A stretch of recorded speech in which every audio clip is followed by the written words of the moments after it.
Happy Friday. Welcome to the Scoop World Order.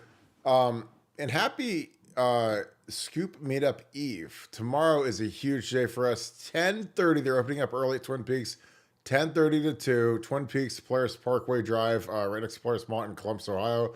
We need all of you to show up big time. This will be a great time. They're excited for us. They've got the gear ready to roll.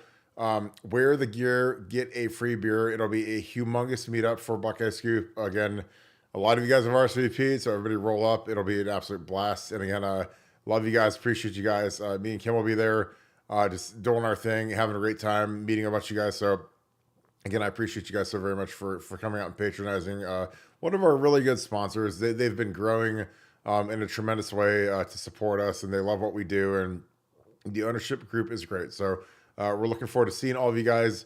But we're going to break down a huge commitment, another huge commitment for Larry Johnson, the defensive tackle, a kid that's got a lot of upside. We're going to get into all that. As always, if you guys enjoy this content, please leave us a like, click subscribe, also click that little alert bell. If you guys really want to help us, and I know that a lot of you guys really like to, something that won't cost you any money is go to Apple Podcasts, search Buckeye Scoop, subscribe to our podcast on there. Go to Spotify, search for Buckeye Scoop, subscribe to our podcast on there, and go on YouTube and search for Buckeye Scoop and subscribe there. That is a humongous help. It costs zero money. You could do it in probably less than, 120 seconds, less than 2 minutes. It'll be super easy, super intuitive for you guys. But again, I just appreciate all you guys do for us. Again, if you wear your Buckeye Scoop gear to Twin Peaks tomorrow, Nevadabuck is going to buy you a free beer. He gave me the authorization on our card, so I hope that you tax him heavily, and he is ready for the tax because he's like a Lannister. The Lannisters always pay their debts. All you Game of Thrones fans. So, but we're gonna break down Trajan Odom, a really good looking kid. Larry Johnson has got a lot of gas left in the tank, and he's crushing it in the recruiting cycle. Nevada, I know that you're on the road right now. You're traveling. Will not be at the meetup tomorrow, but I know that people are dying to have you buy them a beer. So I know that we're going to have a huge turnout tomorrow of people that are going to wear their Scoop gear so that you buy them a beer. But what are your thoughts on Trajan Odom? Again, I think this is a really good looking player, really athletic. He's a kid that, we're getting another Southern kid, defensive tackle.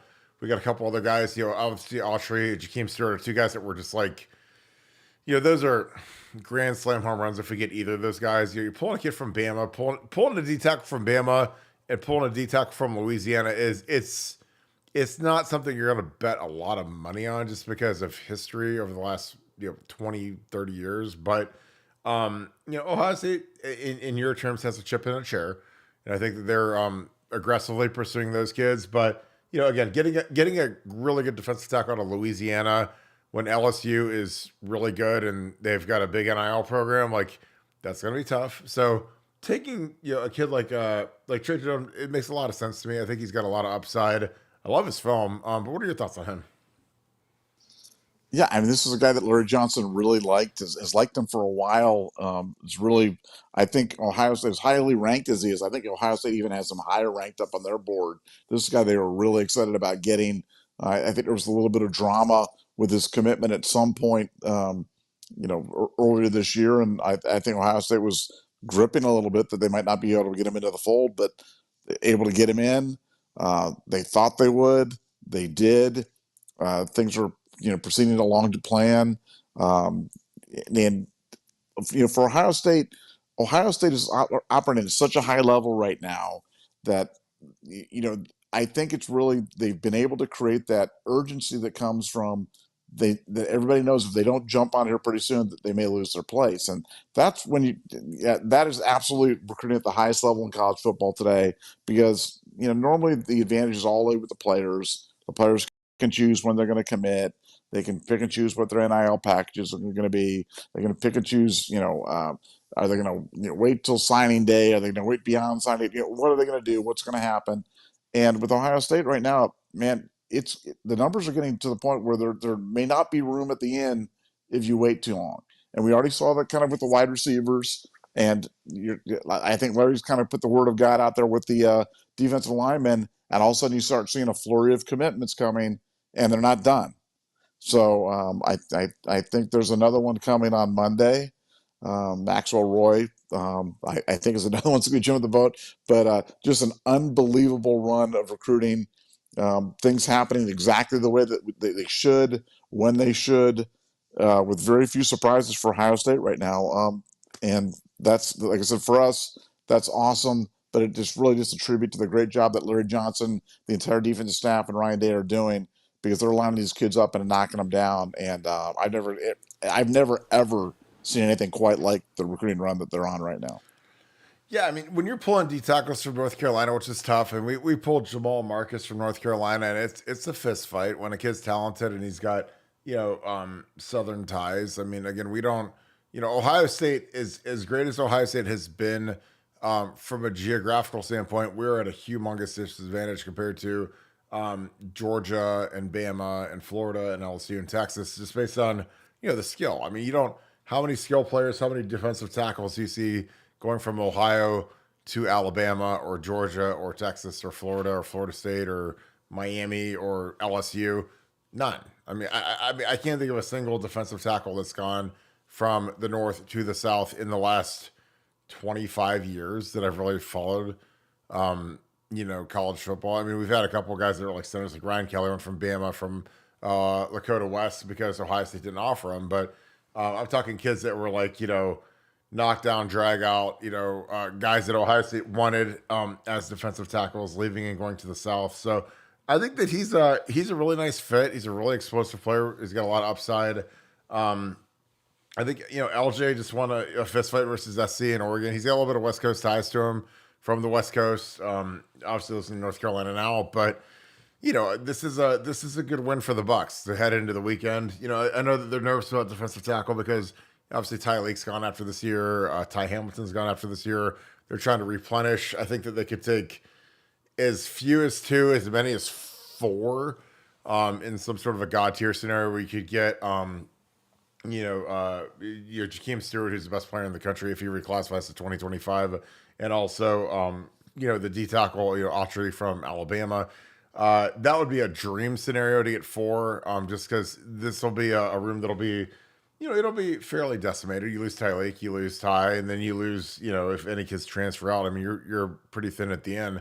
But I think that what these guys are doing is fantastic, and you got to give a lot of credit to Larry Johnson. Larry Johnson was the guy that was maligned by the dumbest media people in the world. That you guys shouldn't listen to their podcast because they're completely clueless, and they're fed information from bad people inside the Woody Hayes to say, hey, let's assassinate Larry Johnson. He can't recruit anymore. He's old. He's lazy. He's fat. He can't do nothing.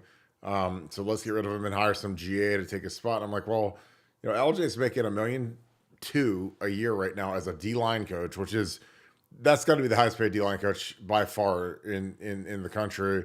And kids like him, and moms like him. A lot of these, these kids, they get mom around LJ, and LJ's, he's a kid that he's a guy ultra technically proficient. He's a guy that's put a lot of guys in the league. Doesn't swear. Is a guy that around, like, if my kid, I've said this the last, I feel like 7 days in a row. If my kid was a superstar defensive lineman, which he won't be a hockey player, I'm gonna say, you're gonna go play for LJ. Because he'll get you right. And, if people want to stress out about, oh, well, he'll be here for a year or 2 years or 3 years, I'm like, well, I was working with Jim Tressel after he won the Sugar Bowl and he got fired. And Charlie Weiss had like a 10-year extension and he got fired. So, if everything can hold to form, then go work for LJ. Because even if LJ retired, I don't think he would abandon these kids. I think he'd still help them out technically. So I think this will be a huge ad for the Buckeyes. I'm really excited about it. Nevada, what are your thoughts? Because again, this is going to be a huge weekend. I think that this is going to be it's going to be a game changer. You're seeing that LJ's getting these Southern defensive tackles to come up here. That's just so huge for replenishing that room.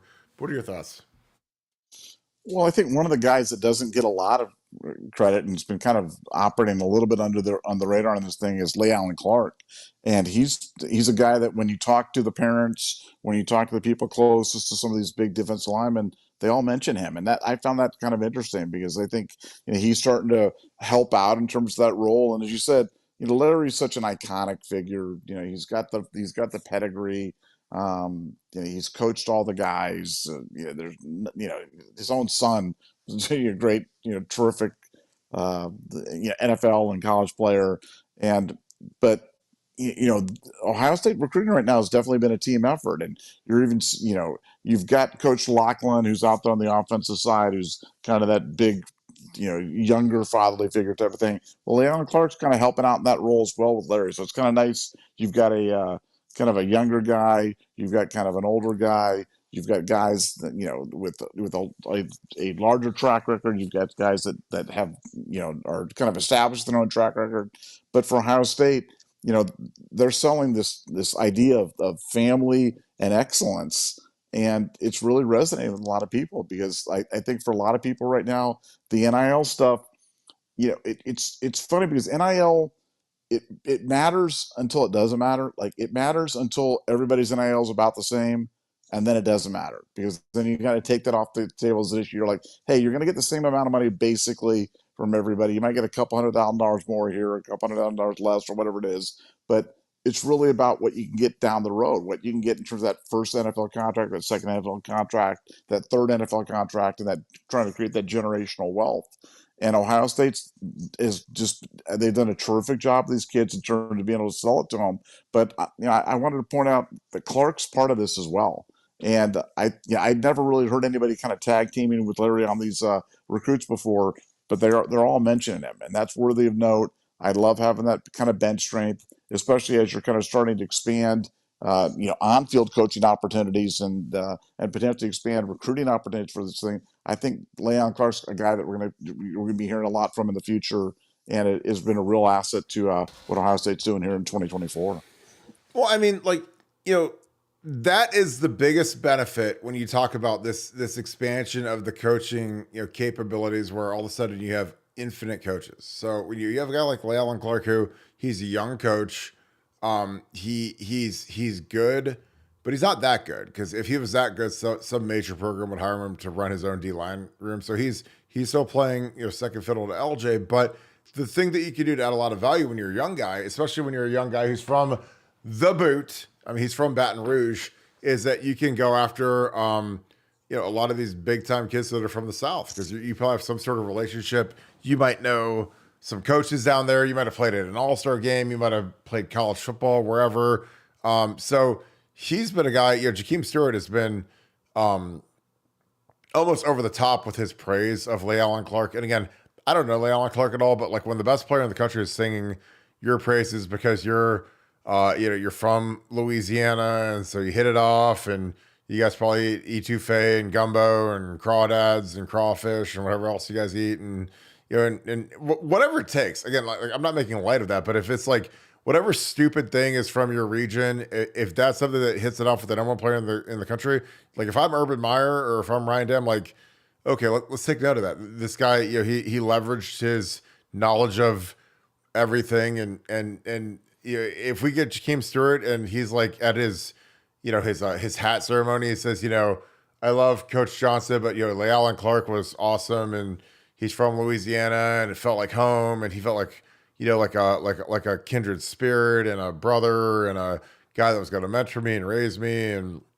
that was the succession plan. If Larry Johnson wants to go play shuffleboard at Del Boca Vista after this season or next season, and if Larry Johnson wants to retire instead of making like $1.2 million a year to coach the defensive line, to coach four guys, then God bless him. I mean, God bless Larry Johnson. Because I'm doing that until they dig me a hole and they throw me in the ground. Because if you can coach four guys on the D line at Ohio State, where you're gonna have better players, like when you coach the D line at Ohio State, it's like if you get to play poker, I say, okay, for the rest of your life, I'm going to pay $1.2 million to play poker, and every single hand you get 4 aces right off the rip, and you have to try to enjoy playing poker. Like that's what LJ's doing. Like, you've got JT, you've got Jack Sawyer, you got Ty Leak, you got Ty Hamilton, you've got Edric Houston. You have Caden Curry, Kenyatta Jackson. You have just monsters on monsters on monsters. Like,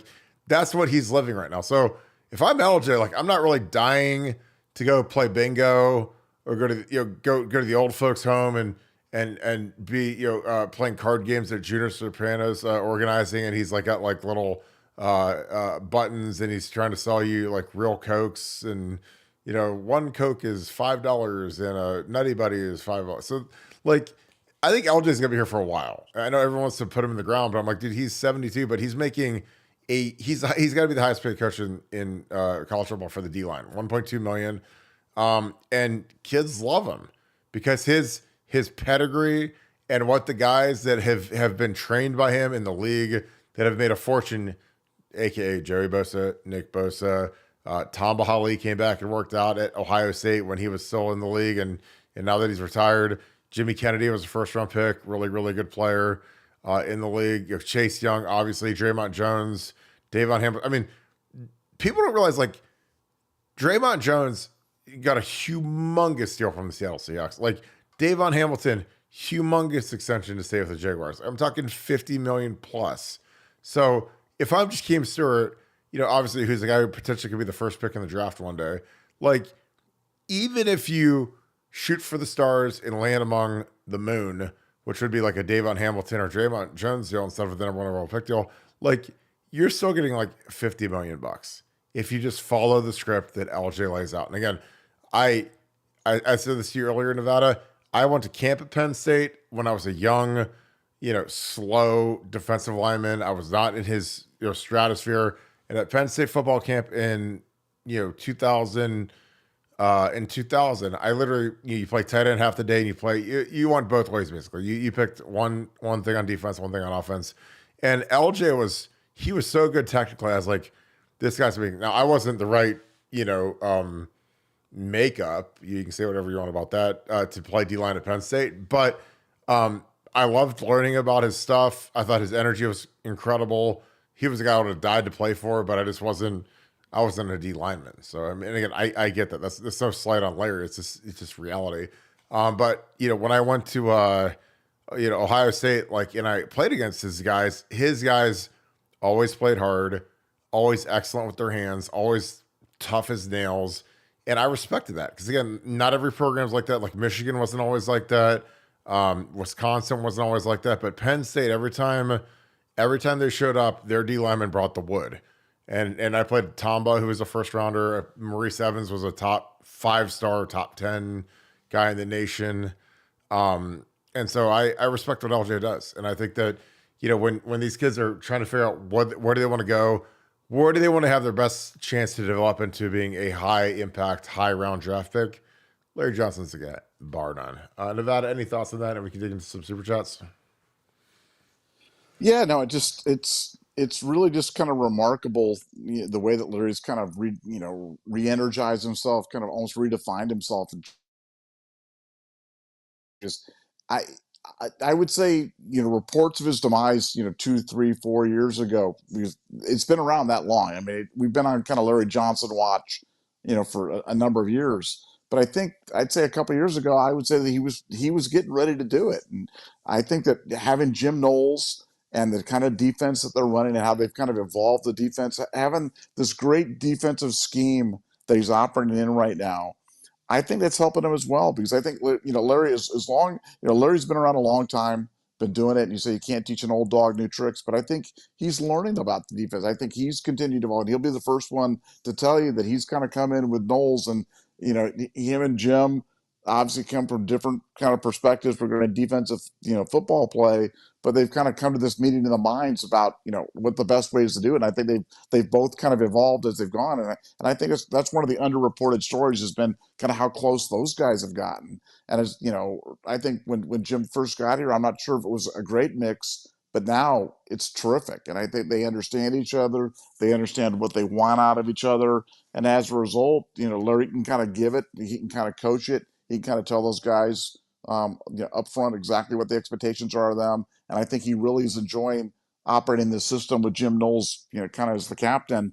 And just another reason why, in addition to having additional coaching support, having a bigger support staff and other people that can help with on-field coaching, I think it's another reason why I think Larry's going to be around for a while. I mean, 72 is the new 52 anyway.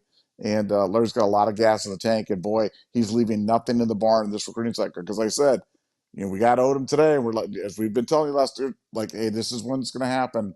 Well, Maxwell Roy's on Monday, so that could be the next domino to fall. And Ohio State is on a crazy tear. Larry Johnson is on a crazy tear, and defensively, they're just stacking them in like cordwood right now. It's unbelievable class.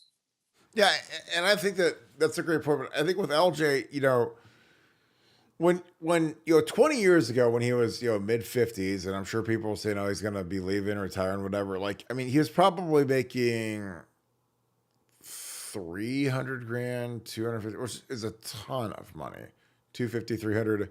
But now he's coaching in a better situation with a better offense. And again, if I'm a D line coach and I'm the best D line coach in the world, like Larry Johnson is, I'm looking at how good is my offense? How good do I have a CJ Stroud? Do I have a Will Howard? Do I have Quinshawn? Because the easiest way in the world to recruit great defensive ends is say, look, you come here, dude. Like, go watch our offense. Come to a game on Saturday. Our offense is going to hang 56 points on whoever we go against. So guess what we're doing from the second quarter on? We're rushing the passer because they have to throw. They're behind. They can't run the ball when you're down 3 touchdowns at halftime, 4 touchdowns at halftime. So, I think LJ, between the talent that he has and the offense that Chip Kelly is going to be running, you want to talk about fountain of youth. I mean, that's about as good as it gets for me. Because I think that, like I said, if I'm recruiting these guys, I'm like, look, if you come here, like, go watch our offense this year. They're the best offense in the country, might be the best offense in college football history. And so when we're up by a bunch of points, you guys need to go get after that quarterback. You need to go get them on the ground, affect them, get pressures. And I think that, Jim Knowles and Larry Johnson, Jim has always had great deference because Jim Knowles, people consider them about him, he's razor sharp. He's a smart guy. He's an Ivy League guy, coached at Cornell, knows how to handle smart people. But, he was very conservative on the pass rushes last year. And I think that to get JT back, to get Tyleek back, and to get Jack Sawyer back, they could open up a little bit. And I think that one of the undercurrents, especially early in the season when we're playing the turds like Akron and Western Michigan, Marshall, like those DNs are going to have a lot of freedom. And it's going to be like the killing fields because these guys are not going to have to cage rush. And again, a cage rush is basically, it's a term where you're basically caging the quarterback in the pocket. Because again, with the advent of athletic quarterbacks that have really come to fruition over the last 15, 20 years, like there's a lot less freelancing. There's a lot less crazy spin moves to the inside where you lose contain, because when you have athletic quarterbacks and you do that, they're going to, take that free money and go out and scramble and pick up 8, 9 yards, get a first down, 10 yards, 15 yards, whatever. But I think that Jack and JT, they wanted to come back.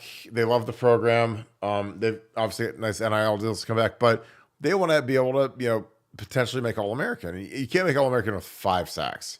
You've got to have 10, 15, 16, lead the nation. And that's what JT and Jack's, goals are to, be at the top of the board on sacks, be at the top, all Big Ten, All-American. You can't be an All-American defensive end with 5 sacks. So they're going to have a lot more freedom in pass rushing. And I think that one of the things that Jim Knowles is really going to bring this year is he's going to bring a lot of different pressure looks. The people I talk to, boundary pressures, pressures that are basically blackboard pressures where if it's called, it's going. Like, corner fires, Sam, which is a Sam linebacker from the field.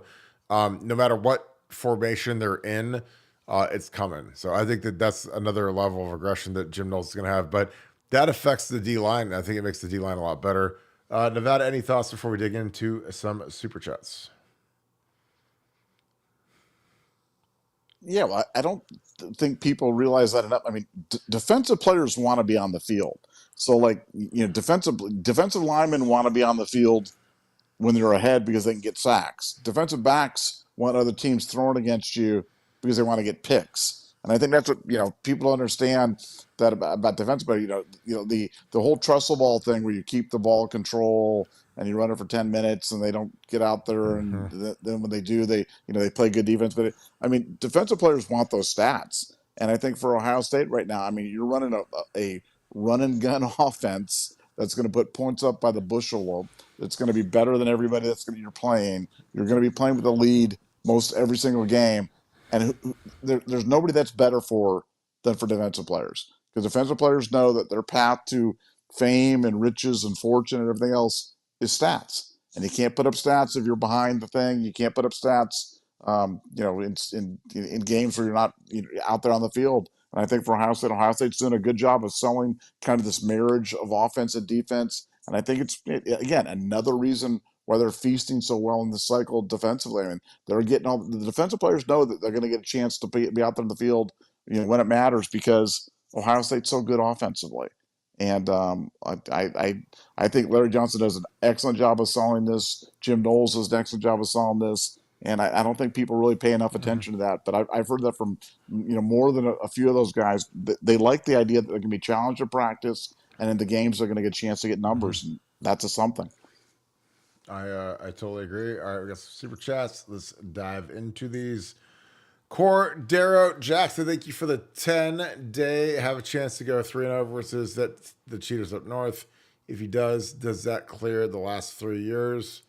Why is the Cheaters up north fans upset about the NCAA football game rankings on their crap team? I mean, does Ryan Day have a chance to go 3-0 versus the Cheaters up north?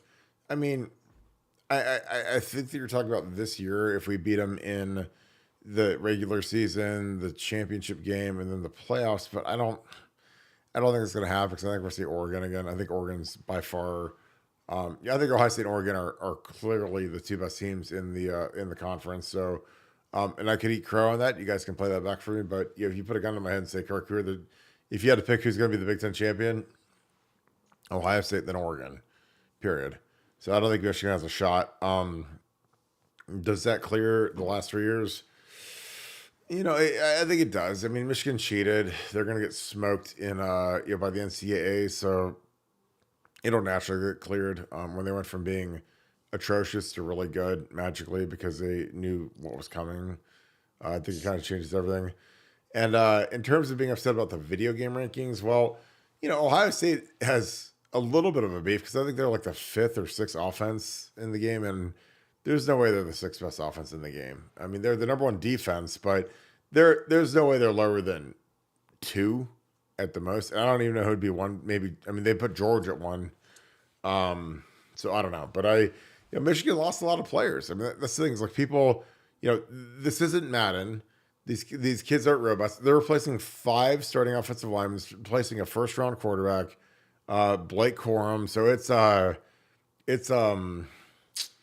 it's a little tricky. Again, if people want to just be, it's a utopian syndrome where they think that all of a sudden that, magically they can just replace all of these really good players that went to the NFL, and there won't be any drop off, then they're crazy. Because again, I've lived it.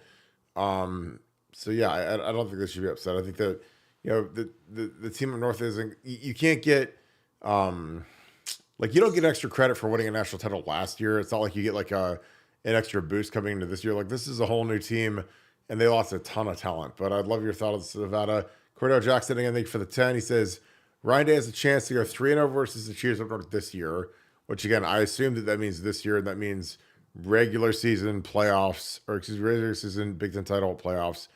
And he says, if he does that clear the last 3 years, I mean, that'll be an interesting answer from you, Nevada, because I think that if he goes 3-0 versus Michigan this year, that would be as legendary as you could ever do, beating Michigan 3 times in 1 year. And then in terms of the NCAA ranking, I mean, I'm sure you probably don't care about that. What are your thoughts, Nevada?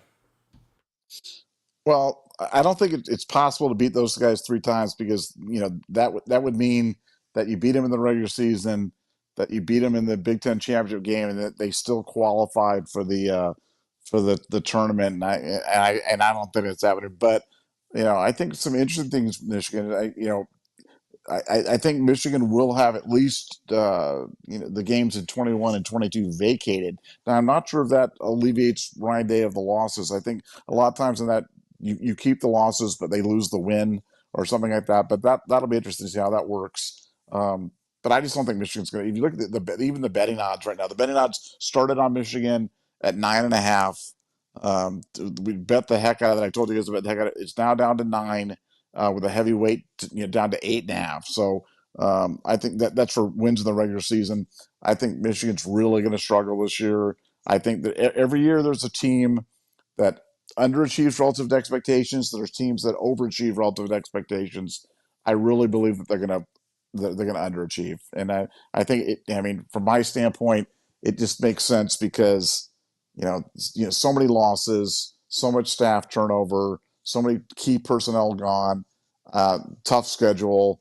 So yeah, I just don't see it. So I just don't think we're going to get chances to beat them. I think we're going to beat them thoroughly and convincingly in Columbus this year, and that's the last time that we'll see them for a while. So that'll be fun. As for the rankings, what do they have, like Donovan Edwards at like 71 speed or something? I mean, Donovan Edwards might be the most overrated running back that I've He's ever on the seen in he's college on football. he's on the cover, man. I mean, he's going to be like a He's 95 or whatever, he's trash. He averaged less yards per carry last year than Lydell Ross did, and everybody here would agree. They said who's the worst starting tailback at Ohio State in like the past 30 years. I think Whew, 97% of the people would say Lydell Ross, and whew. Lydell Ross was better than Donovan Edwards. So I don't like I I think that yeah, I mean, he runs well when he gets a giant hole and he can step through and he can do it. Other than he's just so ordinary. He's just so perfectly ordinary out there, and I just don't see anything special about him. I think they did rate his speed down. He was complaining about that in some sort of publication about how they had his speed down or something. And like I said, I think he's trash. But that's just me personally. That he stinks. I don't think he's good. I just don't think he's very good. Why are you hating on Flydell? I no, dude, I remember Lionel Ross's first game. He starts out there his first game as a freshman. I think it was against Indiana. I think he rushed for like 129 yards, Yeah, and he everybody was thought he he was was going to like be the he next. was like he Yeah, was like 17 years old in that game, literally. yeah, it was going to be the next big thing, and he just I mean Lydell, you like him personally, but he just couldn't get it done. Um, but Donovan Edwards, I mean Donovan Edwards is a poor man's Lydell Ross. That's who he is. He's a poor man's Flydell Ross. Yes, That that's my that that yeah.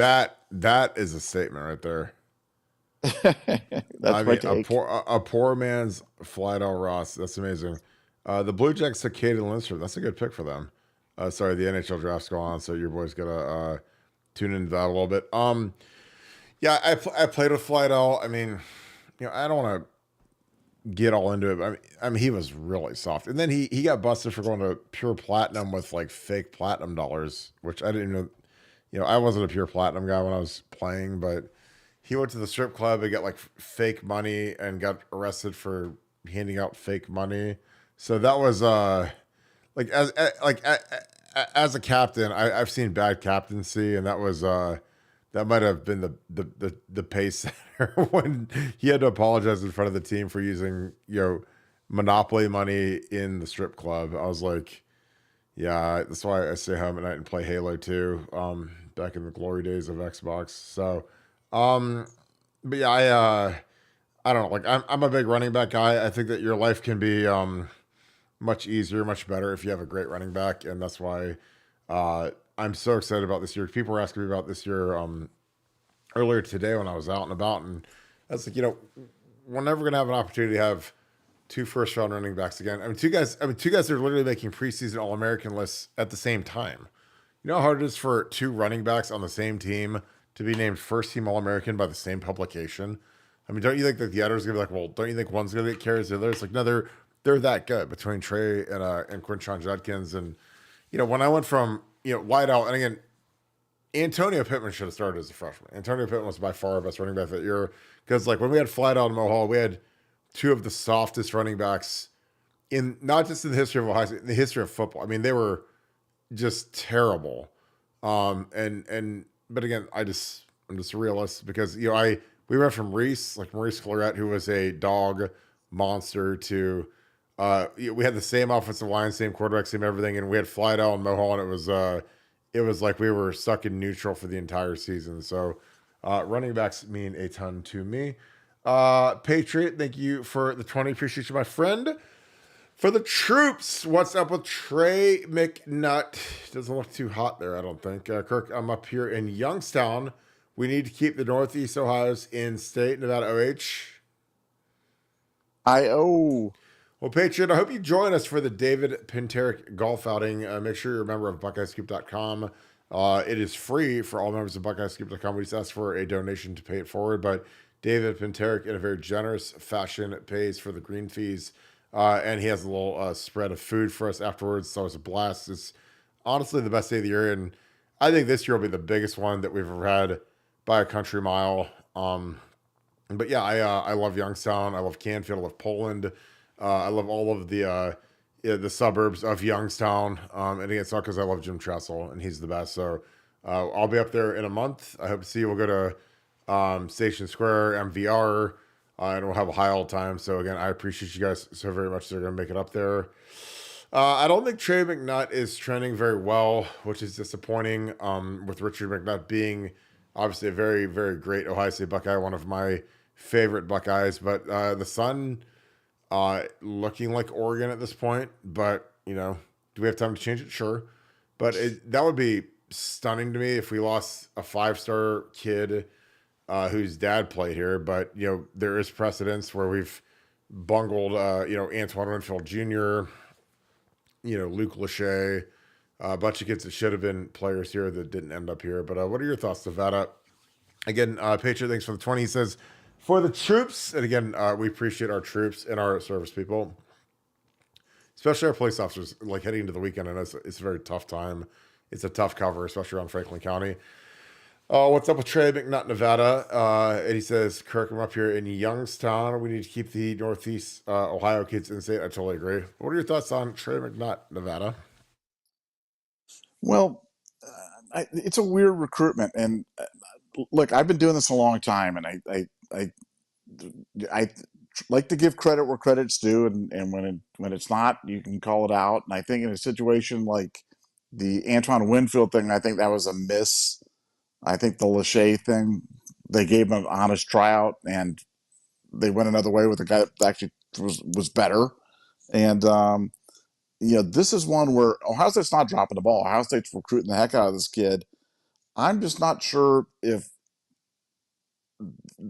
I don't know if people know. So I think the reason why there's so much negativity in the recruiting circles is because people don't know on this kid, and I don't know if that's necessarily bad, because I think sometimes it might just be there's one of two things. It's one that you've got a kid that just is like, I just want to go be different. I want to go to a different place. I want to be out of the state.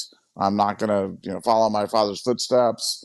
I'm going to be a contrarian. You yourself said you were a bit of a contrarian when you were younger. You were kind of a little bit of a Penn State fan, in a sea of Ohio fans. And I think that sometimes kids like to do that. But other times you're in a situation where the commits just aren't saying a lot.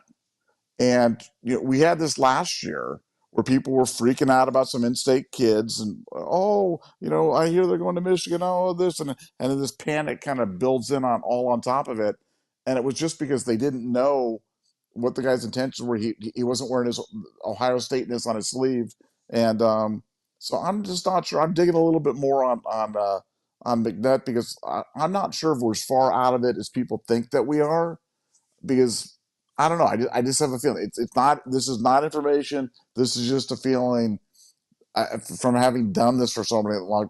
I think that there's in the recruiting thing and the Ohio State thing, people just tail each other. They listen to what we have to say. They listen to what a couple other people have to say that have some credibility, and then everybody just kind of group things on them. And I think on McNutt, because nobody's got anything, everybody's just kind of going, "Oh well, he's not going." I'm not sure if that's correct. So I'm going to dig a little bit more on that one, try to find out a little bit more information out. But this is not Ohio State dropping the ball. This is just either a kid that's either really quiet or a kid that just really wants to be out of state.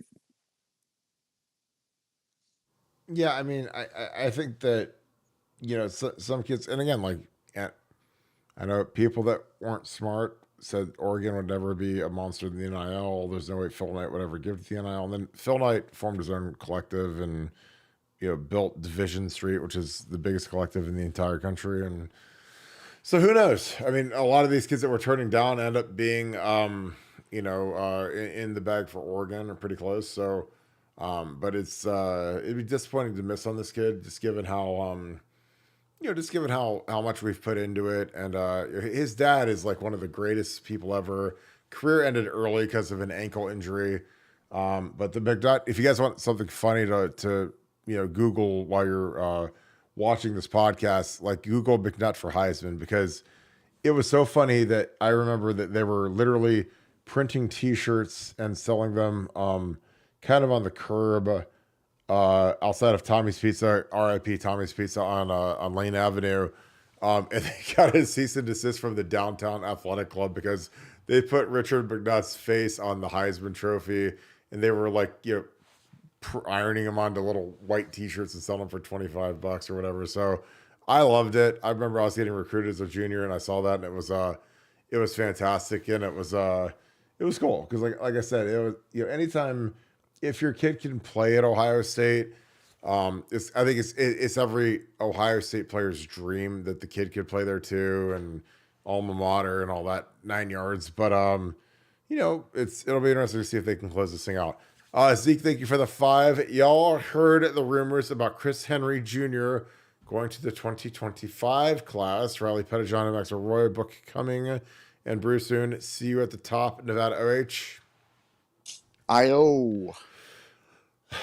Well, I think if you're a superstar and you can reclassify, I think it makes a lot of sense. Now, it doesn't, from a development standpoint, I think it's stupid. But I think from lock in some guaranteed money to give your maybe pay your mom's rent note or pay her house off, whatever. Like, these guys get $1 million. Like, if you're a superstar, you're gonna get $1 million from a major school. So it's like that's serious cash.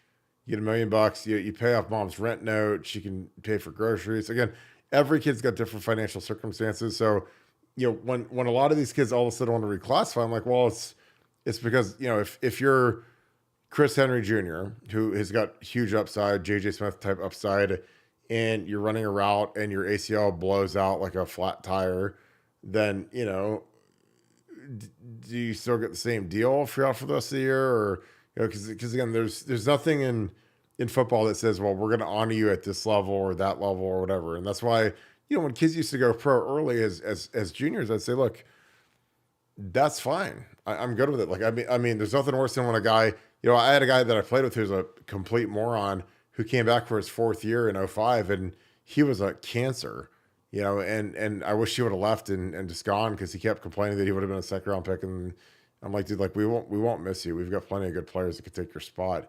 But I think when you've got these guys that can get a bag, like, again, there's a reason why guys like Jakeem Stewart are considering it, because you can literally get $1 million a year earlier, and you're not going to risk the injury because Jakeem Stewart, if he plays this year in Louisiana, if I'm every line coach that goes against me on the offensive line, I'm saying we got to cut the guy, double team him, muck it up, make it miserable. He's not gonna ever get a single block, because if you give him a single block in high school, he's gonna murder whoever he's going against. So you got to double team him, pulverize him. So why not, just kind of lock in the fact that you can make a huge NIL deal and just do it now. So again, that's just my opinion, but I know that my opinion is right. So Nevada, I'd love your opinion on it.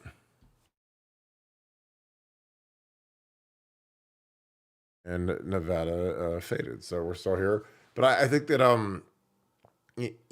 as you guys get into some of this, and again, I like NIL, and it's no different with guys leaving, going early to the pros. But Nevada, I'd love your opinion on these kids that are reclassifying to potentially get an NIL deal early and get to college early and get to the NFL earlier.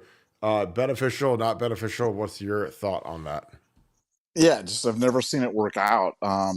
Haven't heard it in relative to Chris Henry in particular. I mean, I wouldn't say that would be shocking, but it'd be mildly surprising if that happened. But I want to see it work. I want to see it work at least for one kid where we're like, okay, there it goes. He reclassified. it worked out, and then he went early, and he did. I just, like I said, I just haven't seen it work out yet for anybody in football. Until I do, that's one of my rare areas of disagreement with you. I'm kind of taking the other side, because I think the kids, now most of the high school associations have changed the rules so that the kids can take money in high school. Don't know if it's every state, but it's a lot of states. So, if you can get money, if you can do things, well, I mean, look, football is inherently a difficult, violent, scary game. Injuries are part of it in terms of doing it, but I think you can get insurance for catastrophic injury, and you got to play, and you got to be ready, because if you're not ready, rushing to get to the dance, if you're not ready when you get there, man, there's nothing worse than that. Because while I say that there's not a lot of history of people leaving early and reclassifying and kind of making it work, there's plenty of history of guys that weren't ready for whatever reason and flaming out and leaving kind of a wrecking, a carcass there by the side of the road, and people going, wow, I wonder how that guy didn't work out. I thought he was can't miss. And yeah, I'm all for staying another year. I'm all for more development. I'm all for more maturity. And that's where I'd be betting. So you think that rushing to get to the dance is a faux pas by these parents and these kids? I think in general, I think people want fast money. People want instantaneous kind of gratification. They want, everybody wants. We're kind of in a I want it now kind of environment, and I just think that slow and steady certainly wins the race. Especially when it comes to the NFL, man. Because I'm not telling you anything. You freaking played. I'm just a fan. I'm just Yeah. a guy that wears the jersey and cheers really loud. You freaking played. That is a grown man's league, and if you're not a grown arse Oh. man when you get there, they're not folding your laundry for you and keeping things nice for you and making sure dinners and you're in bed at 9 o'clock or whatever. Like, if you're not ready, they run your butt out and they get the next guy and see you down the road. And I just think that rushing to get there, man, that's a tough one. I agree. I mean, you see, because I go both ways. And again, this is me talking out of both sides of my mouth. I totally agree. You guys can say that in the comments. But like, you look at the guys that we know personally who have left early and left. You look at Sonny Styles, likely not to leave early after year three unless he has some insanely productive year. He's slated to be the backup right now behind C.J. Hicks at will. Quinn Ewers, who I know implicitly well, his father is a great person, and they decided to stay for year four. And I think a lot of people, when he reclassified and went to warp speed to get to Ohio State, like, people were like, well, he'll be 3 and out, and he'll be a 20-year-old in the draft, the youngest guy in the draft. But I think, especially at quarterback, it's not beneficial. You go to the league, and all of a sudden you've got you got some team that pins their franchise around you, and especially quarterback, you got to understand, like, if Quinn Ewers got drafted, in the first round, top 20 or so, as soon as that starting quarterback, who's some veteran, sucks, the fan base is they're gonna want to see the pretty new toy, the first round quarterback. And again, a lot of these young guys that are juniors, they fail miserably. And that's the thing about, like, the guy I always look at, or the two guys I always look at when I say, should a guy stay for another year or go pro? I'm like, well, look at Peyton Manning. Peyton Manning was the most surefire lock quarterback prospect in the history of the draft, other than John Elway. And he could have came out after year three. No question, he would have been taken by the New York Jets and Bill Parcells. And he stayed for another year because he wanted to develop and make sure that all the T's were crossed, the I's were dotted. And he ended up going to the Colts, and Hall of Famer, and probably a top 5 quarterback that's ever lived. And then Tom Brady stayed 5 years in college, which is rare. But when you're not as heralded of a guy and you red shirt and you got to grind it out, like, I mean, I just, if in doubt, stay. But again, if you're Jakeem Stewart and some of these NIL guys, because I think the difference between, like, the high school NIL stuff and the college NIL stuff is, like, look, if you're playing at some parochial school in New Orleans or Baton Rouge or whatever, like, how much money are you seriously really going to get when there's not recruiting, there's no competition, it's a small town versus coming to Columbus or wherever and having the foundation write you a check for, a ton of money. So again, I see it both ways, but especially if you're a trench guy like Jakeem Stewart is, like, I'd consider leaving, red shirt, rotate this year, whatever, and have your bag secured. But again, I could go either way on that one. So yeah. Buck Nasty, thank you for the 10.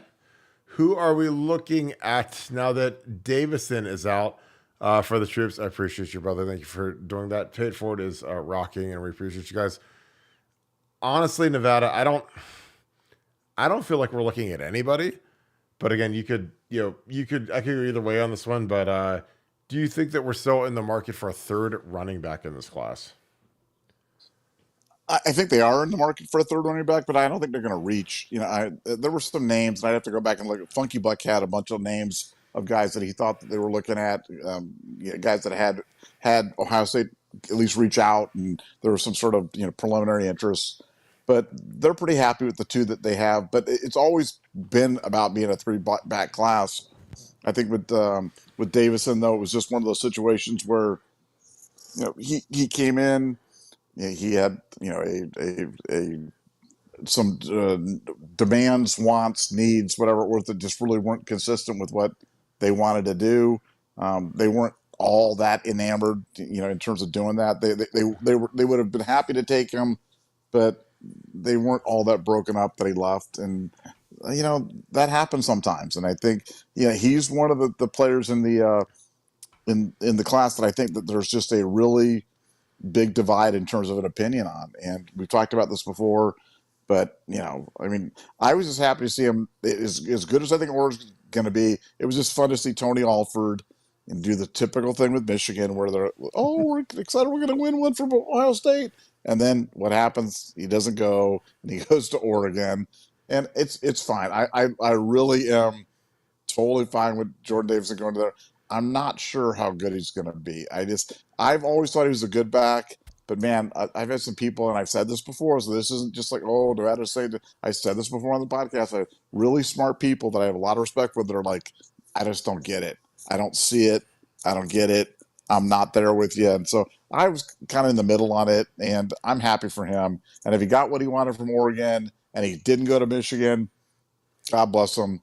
That's great. As for Ohio State and the third back, I think they're going to be very, very, very selective because they don't need by having the two, they don't need to go out and get that third. But if it's the right guy, they'll definitely take him. Yeah, that's where I'm at.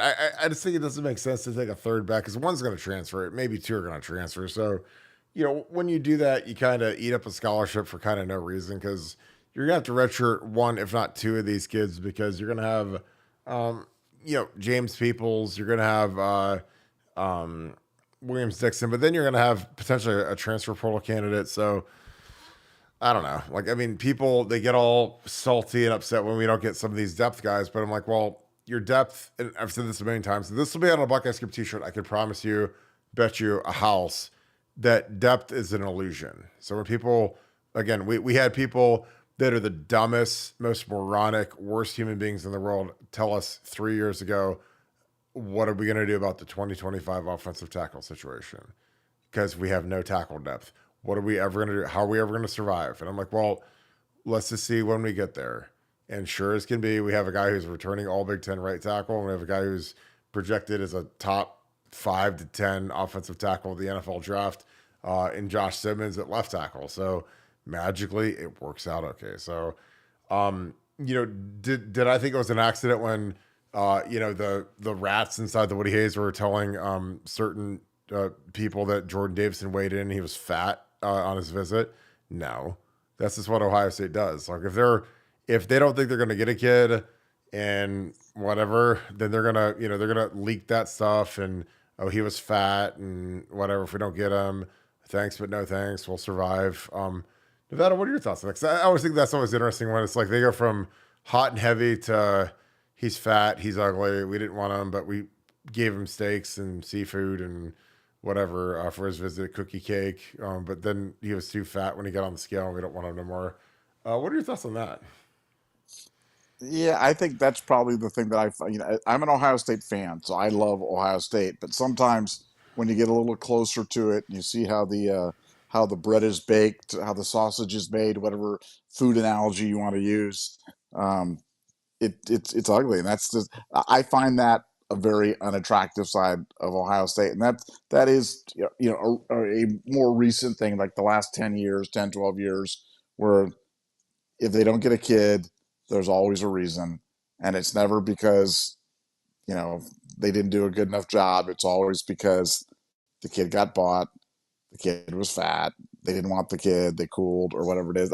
And, to a certain degree, I understand. I actually think in Davidson's case, I really believe that there were two different camps regarding his abilities as a running back. And from talking to people there, I really believe that they were not sure on him. I think they felt better about him, earlier in his recruitment, and as it kind of got on, you could just sense that they just were not there. And I think they were going to honor the amount of time that they put in. They were going to honor the chance they turned out to be good. They were going to give him that opportunity. But if he went anywhere, this is one particular situation where I actually think they actually meant it, and I don't think they're all that broken up about it, about him going to Oregon.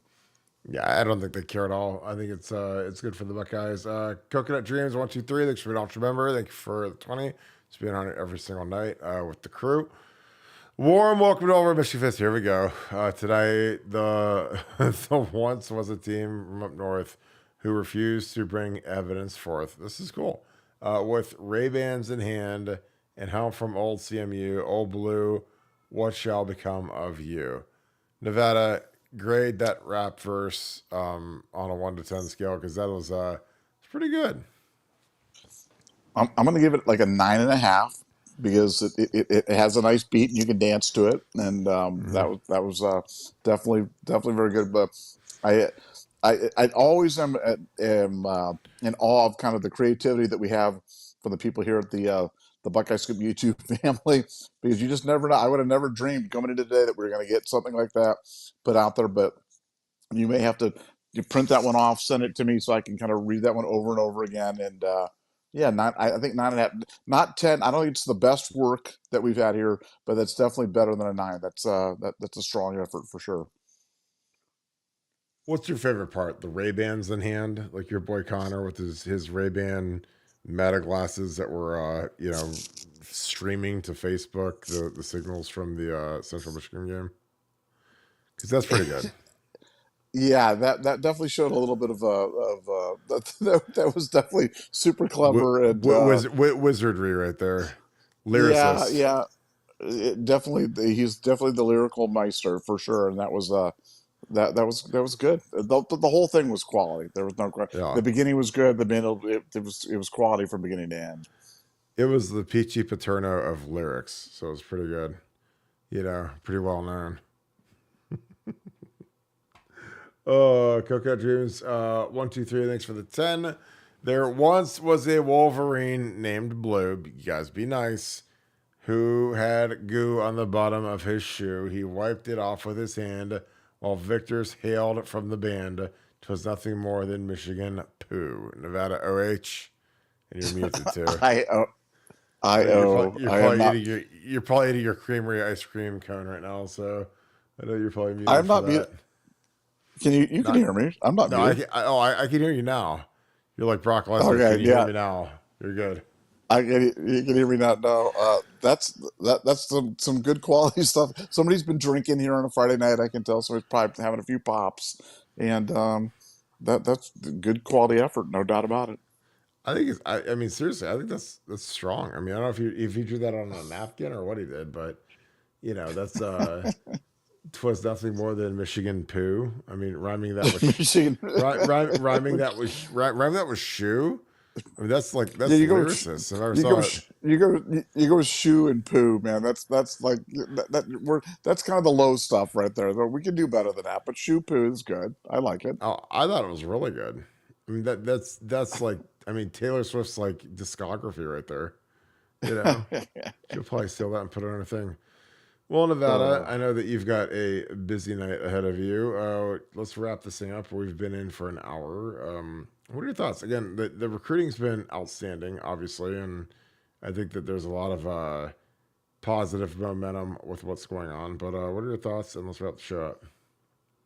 No, unbelievable. I mean, I just have never seen a recruiting class where we're able to like, hey, okay, this guy's going to go this night. Okay, on Monday we're going to go, and things are just falling just the way they are. I mean, Ohio State is absolutely operating in the Alabama rare era of recruiting, where you're just you're picking and choosing, not recruiting, and they're not done. That's the best thing about this class. This legendary class is not done. I think they're going to have another commitment on Monday, and and then after that, probably two more next week as well. So big week ahead of us.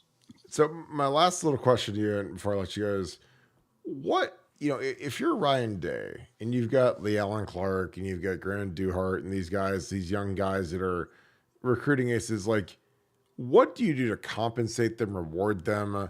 Does that, again, because there's been some people that I think are just impossibly seem to think that, well, Lee Allen Clark's been a good recruiter, so he should be the next D-line coach. I think that's a completely moronic thing to do.